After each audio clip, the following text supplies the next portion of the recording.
Hi, I'm Don from 3BR Powersports. Got a project today that I think you folks might be interested in. I have acquired a 2014 Street Glide.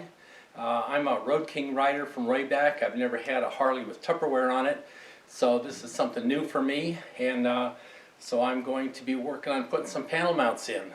Since there's no Tupperware on Road King, there's no panel to panel mount, so like I say, this will be a new experience. So a couple of things I'm going to do. One is I've been running my GoPro off of a cigarette lighter that's down in here, and I'm going to replace the cigarette lighter with one of our panel taps, and then I'm going to mount another one over on the other side. So we're going to be going through that.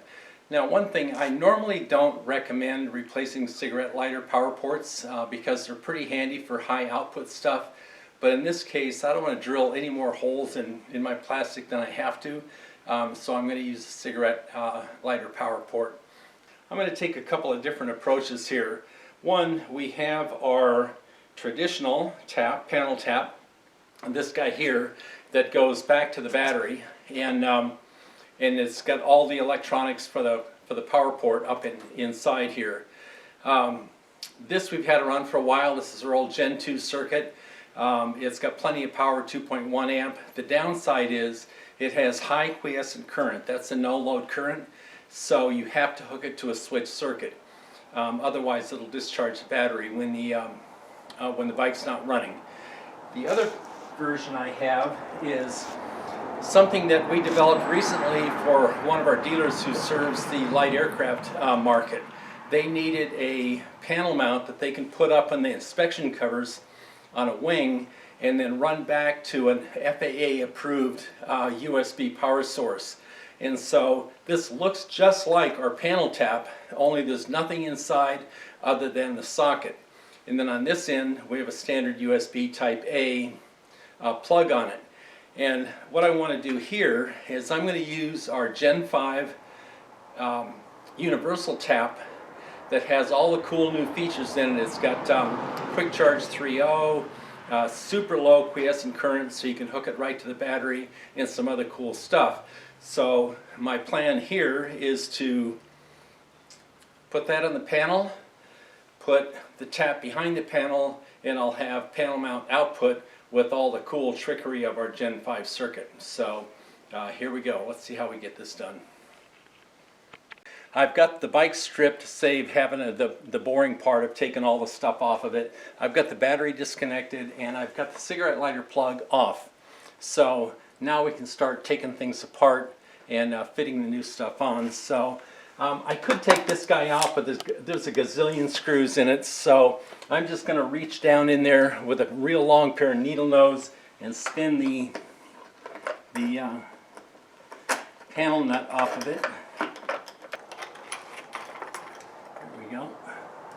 So there's the barrel off of the cigarette lighter. There is the cigarette lighter. And now let's see if my panel tap is going to fit in there. So that goes through there. That goes in there. And yes, it does.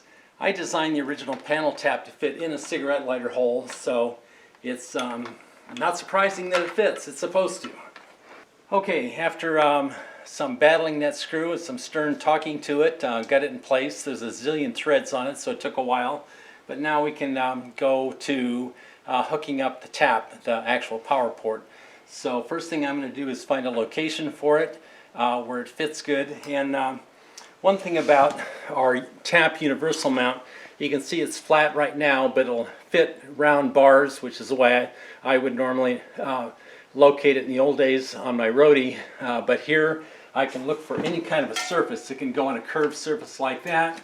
Probably going to mount it up here in this flat surface somewhere, but it's got to, of course, reach this in. Or I may take the mounting bracket off altogether and just tie wrap it to one of these cable bundles. So let's go ahead and do that.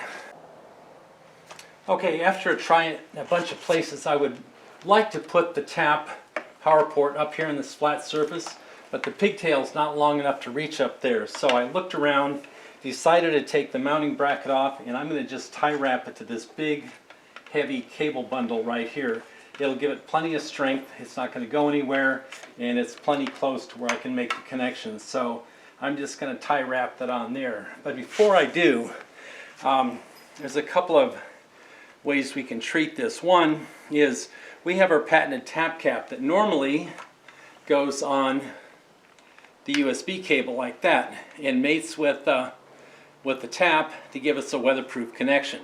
Now this is pretty dry and secure area under there, but I'm going to put a TAPP cap on it, but I'm going to do it a little differently than we normally do. Rather than put it on the cable, I'm going to put it on the TAPP power port, and to keep it in place I'm going to put a tie wrap on it like so. Okay, so I've got this tie wrap on there good and tight. Clip that off. And now what that gives me is a fairly secure seal around the cable, like so. And not only will it keep water out to a pretty good degree, but it also gives it some mechanical strength. So now I'm just going to take and tie wrap that right there.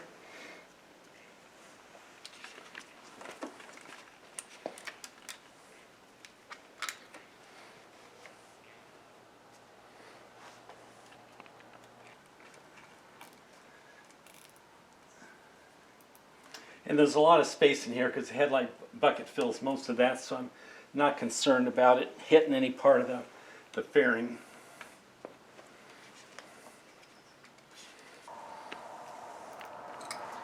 Okay,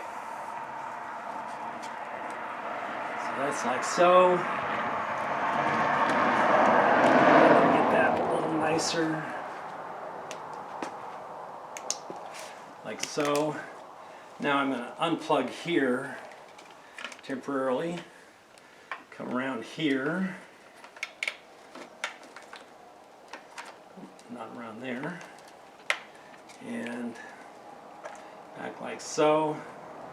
Gives me some nice clean routing, no sharp corners. And so there we have the mechanical part of it. Now I've got to figure out how we're going to wire it up. Now a cigarette lighter typically has anywhere from 5 to 10 amp current capacity. A panel tap or tap barely draws an amp even at full load. So we've got more horsepower here than we need. So I think I'm going to hook both of them up at this point. So I've got to do a little wire work here. I won't bore you with that. We'll pause the video for a minute, and I'm going to cut and splice and put some connectors on it. I made up a couple of these little splitters, one positive and one negative, using 3M insulated fast-ons. On the end that's going to plug into the old cigarette power port, I just trimmed the insulation off, and it wound up turning out pretty nice because they fit up real tight.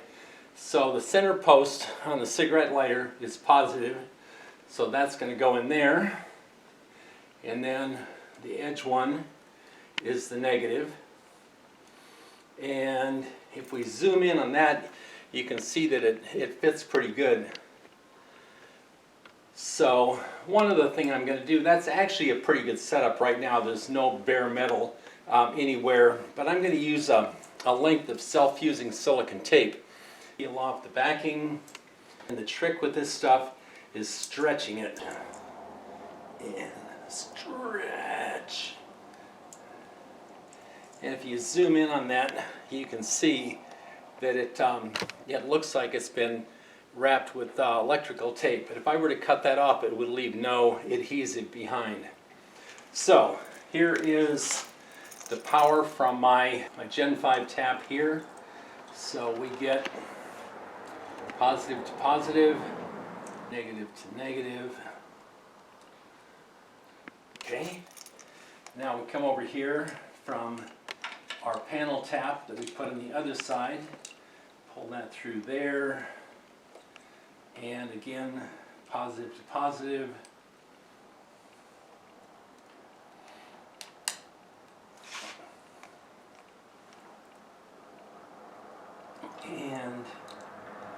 And I'll just tie wrap those back neatly. somewhere in there, and job done. I think that pretty much wraps it up. Again, I won't bore you with putting everything back together again. So again, Don from 3BR Powersports, thanks for watching. Here's what we wound up with. On the left-hand side of the dash, we have the panel tap all-weather USB power port. Above that, the RAM mount ball for a phone or spot tracker or whatever. And at the bottom, one of our barrel 12-volt power ports that I use for my heated vest and gloves, or a battery tender quick connection. On the right, we have the USB panel mount adapter that plugs into a Gen 5 TAPP USB power port that's mounted behind the panel.